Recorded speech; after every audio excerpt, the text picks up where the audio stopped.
Pemirsa, Menteri Hukum dan Hak Asasi Manusia Supratman Andi Aktas menegaskan bahwa Paulus Thanos, salah satu tersangka utama dalam kasus korupsi EKTP, masih tercatat sebagai warga negara Indonesia, meskipun ia saat ini memegang paspor negara lain.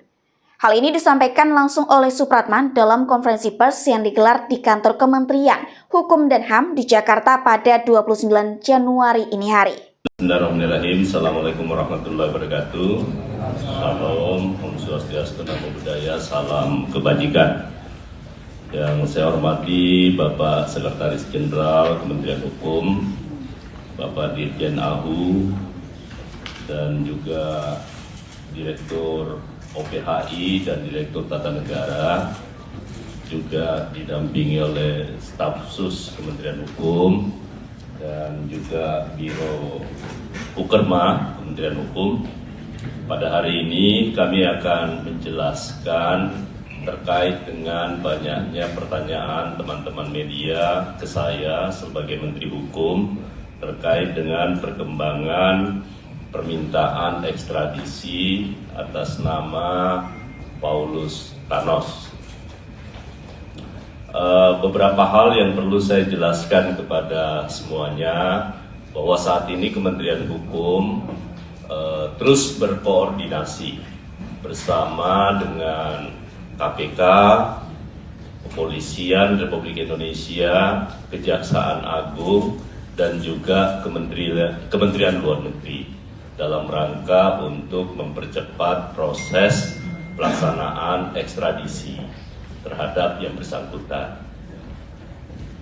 Saat ini juga tim kerja sudah dibentuk antara Kementerian Hukum bersama dengan Direktur OPHI, kemudian juga dari KPK, Kepolisian Republik Indonesia, Kejaksaan Agung, dan juga Kementerian Luar Negeri.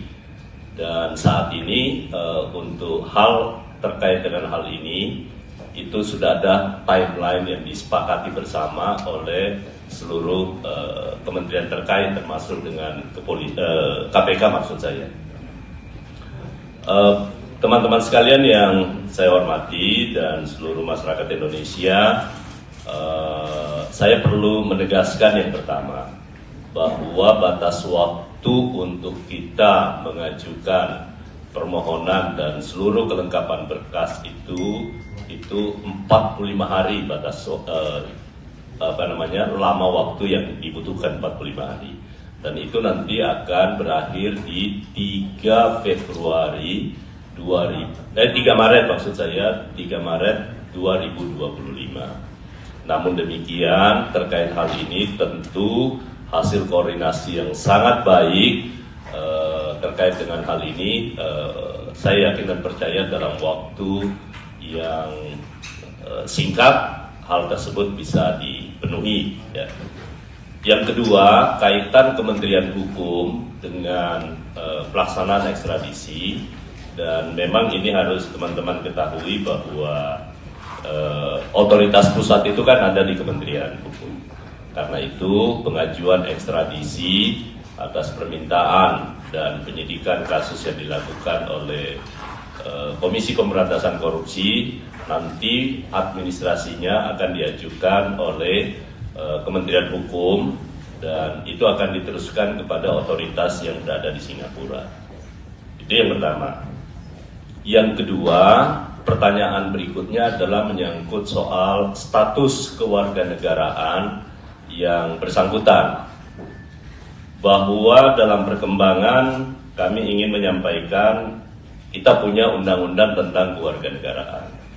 Prinsipnya Indonesia menganut sistem kewarganegaraan tunggal, satu kewarganegaraan. Bahwa yang bersangkutan memang menurut laporan yang kami terima, bahwa yang bersangkutan juga saat ini memiliki paspor negara sahabat.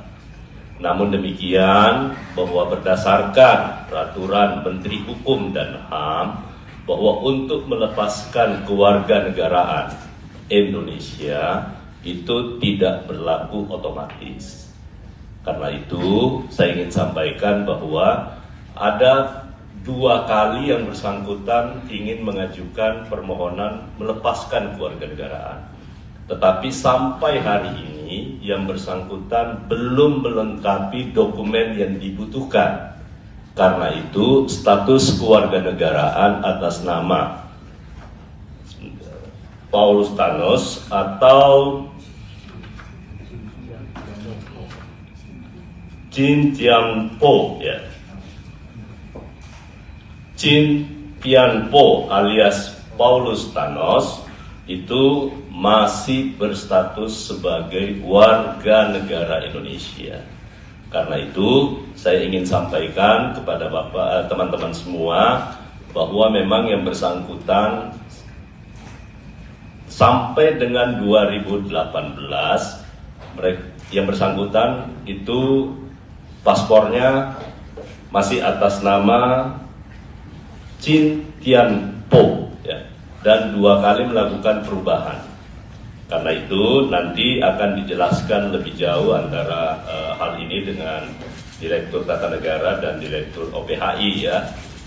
Tetapi dalam kasus ini saya sudah minta kepada Dirjen AU dan juga kepada Bapak Sekjen.